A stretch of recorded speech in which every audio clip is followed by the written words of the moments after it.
राजौरी जिले के बडाल गांव में प्रशासन की तमाम कोशिशों के बावजूद भी लोगों के बीमार होने का सिलसिला नहीं रुक रहा है।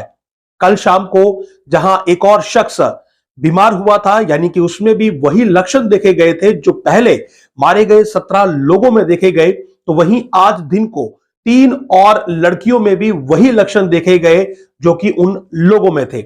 इसके बाद इन तीनों को जीएमसी राजौरी शिफ्ट किया गया और शाम को इन तीनों को airlift government medical college Jammu भेज दिया गया। इससे एक बात तो साफ है कि बडाल गांव में हालात लगातार खराब हो रहे हैं और वहां के लोग दहशत में हैं। प्रशासन की ओर से एहतियातन बहुत सारे कदम उठाए गए हैं, वहां पर कंटेनमेंट जोन तक घोषित किए गए हैं, लेकिन इन कंटेनमेंट जोन और तमाम प्रयासों के बावजूद भी वहां के हालातों में सुधार होता नहीं दिख रहा है। और ऐसे में एक ही सवाल सबके जहन में गूंज रहा है कि आखिर ये कैसी दुविधा है, ये कैसा संकट है जिस पर मेडिकल साइंस और तमाम एक्सपर्ट्स भी फेल हो चुके हैं और लोगों की जान लगातार जा रही है। लोगों को जहां पर यह उम्मीद थी कि जल्द इस रहस्य से पर्दा उठेगा कि आखिर ये कोई बीमारी है, महामारी है या फिर किसी का षड्यंत्र है, तो वहीं ऐसा कुछ भी नहीं हुआ और लगातार ये रहस्य और गहराता जा रहा है।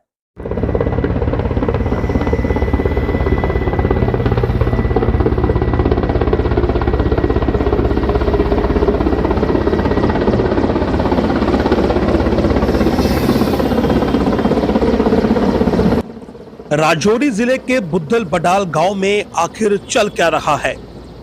क्या है अब तक हुई 17 मौतों की वजह?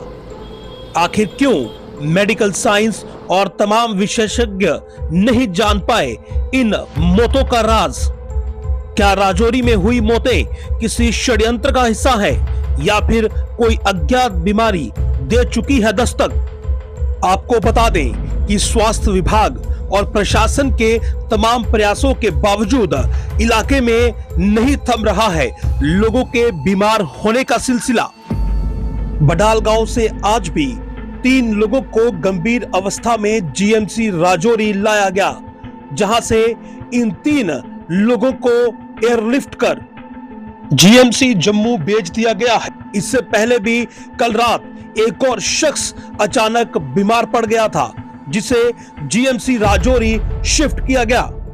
बताते चले कि इन 4 मरीजों में वही सिम्टम्स देखे गए जो अब तक 17 मृतकों में देखे जा चुके हैं।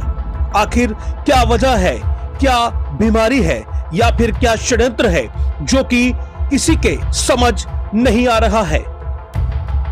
मुख्यमंत्री उमर अब्दुल्ला ने भी बडाल गांव का दौरा किया था और लोगों से ये वादा किया था कि उनके साथ न्याय किया जाएगा।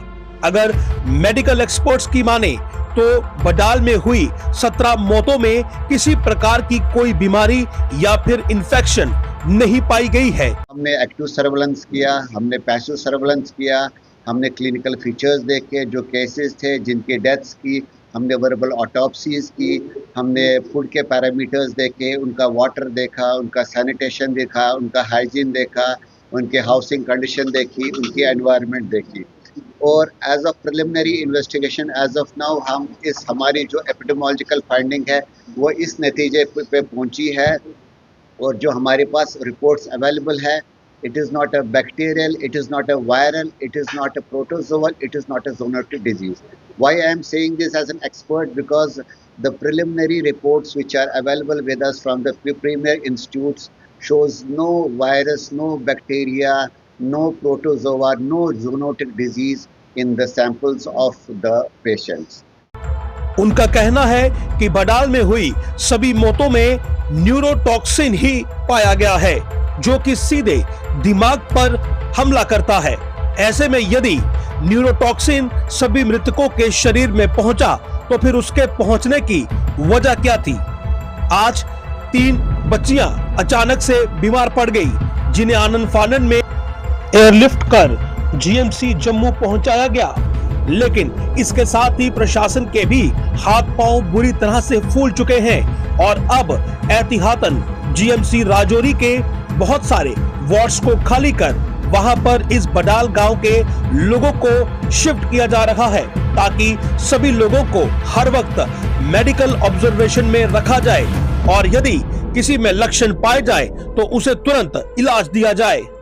वहीं बडाल गांव में पड़ने वाले सभी चश्मों और बावलियों को भी सील कर दिया गया है ताकि गांव का कोई भी व्यक्ति इन चश्मों और बावली से पानी भरकर ना पी पाए। गांव वासियों को पीएचई के वाटर टैंकर के द्वारा स्वच्छ जल दिया जा रहा है। दूसरी ओर गांव वालों को खाने के लिए भी प्रशासन की ओर से ही अनाज दिया जा रहा है क्योंकि पानी और खाने को लेकर ही इस समय प्रशासन पूरी तरह से सतर्क है। ऐसा माना जा रहा है कि जिस न्यूरोटॉक्सिन का जिक्र किया जा रहा है वो खाने या फिर पानी के जरिए ही इन लोगों के शरीर में पहुंच सकता है। वहीं दूसरे नजरिए से अगर बात करें तो यह इनके साथ कोई षड्यंत्र भी हो सकता है क्योंकि मामला 3 परिवारों का है और ऐसे में पुलिस द्वारा बनाई गई स्पेशल इन्वेस्टिगेशन टीम अपनी जांच लगातार कर रही है। कई लोगों और रिश्तेदारों से पूछताछ भी की गई है लेकिन उसमें भी अब तक कुछ ठोस सामने नहीं आया है और ऐसे में बिगड़ते हालातों को देखते हुए राजौरी जिला प्रशासन ने इस बडाल गांव को कंटेनमेंट जोन घोषित कर दिया। जिन परिवारों में ये मौतें हुई हैं उनके घरों को पूरी तरह से सील कर दिया गया जबकि उनके नजदीकी रिश्तेदारों को जीएमसी राजौरी में ऑब्जर्वेशन में रख दिया गया और वहीं पूरे गांव को कंटेनमेंट जोन 3 बना दिया गया जिसमें कि प्रशासन के अधिकारी गांव वालों के पानी और खाने के सैंपल्स पर पूरी नजर रखेंगे और उसका पूरा ब्यौरा भी दर्ज करेंगे। लेकिन सवाल ये है कि इन सब प्रयासों के बावजूद लोग लगातार बीमार पड़ रहे हैं, लगातार लोगों में लक्षण देखे जा रहे हैं और अब आलम तो ये है कि स्वास्थ्य विभाग भी इस पर दुविधा में नजर आ रहा है और किसी नतीजे पर नहीं पहुंच पा रहा है। तो क्या इस राजौरी के बडाल गांव में हुई इन रहस्यमयी मौतों की गुत्थी कभी सुलझ पाएगी? क्या इन लोगों के रिश्तेदारों को इनकी मौतों का असल कारण कभी मालूम चल पाएगा? क्या ये किसी का षड्यंत्र है या फिर कोई ऐसी गुमनाम बीमारी दस्तक दे रही है जो कि आने वाले समय में सभी के लिए खतरा हो सकती है? सवाल बहुत सारे हैं लेकिन मौजूदा परिस्थितियों में केवल इंतजार ही इसका एकमात्र जवाब है। लेकिन हर गुजरते दिन के साथ राजौरी के इस बडाल गांव में हालात खराब होते जा रहे हैं। हर दिन किसी न किसी नए शख्स में वही लक्षण पाए जा रहे हैं जो कि पहले 17 मृतकों में पाए गए हैं।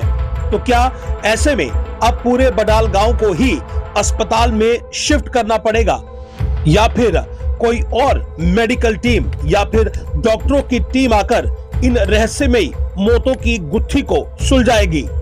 क्योंकि केंद्रीय गृह मंत्री अमित शाह के द्वारा बनाई गई इंटर मिनिस्ट्रियल टीम और मौजूदा स्वास्थ्य विभाग की टीमों के हत्थे तो कुछ भी नहीं लगा है। Only one thing which is left after ruling out bacteria, viral, protozoa, zoonotic disease, जो एपिडेमोलॉजिस्ट का फोकस जाता है वो टॉक्सिन पे जाता है। तो जब हमने टॉक्सिन को शॉर्ट लिस्ट किया फिर हमने एज एपिडेमोलॉजी हमने पेशेंट्स के साइंस एंड सिम्टम्स को देखा और फिर हमने देखा प्रोबेबल टॉक्सिन क्या हो सकता है। दैट मीन्स जो हमारी एपिडेमोलॉजिकल फाइंडिंग है as the epidemiologist, the clinical features of the patients and the epidemiological study, it coincides with the availability of a toxin. अब ये टॉक्सिन क्या होता है? टॉक्सिन का जो मेन रूट ऑफ ट्रांसमिशन होता है वो इंजेक्शन होता है और उसके अदर्स भी होते हैं। टॉक्सिन अगर हाथ लगाने से या इंजेक्शन से हो सकता है।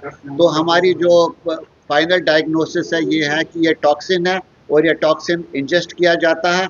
अब it's a matter of debate whether it is accidental और it is deliberate that the district administration is into it. Thank you so much. तो ऐसे में उम्मीद अब भविष्य की और ही है कि शायद भविष्य में कोई और एक्सपर्ट टीम आकर इन मौतों के राज को बेपर्दा कर सके। जम्मू लिंक्स न्यूज के लिए विशाल शर्मा की रिपोर्ट।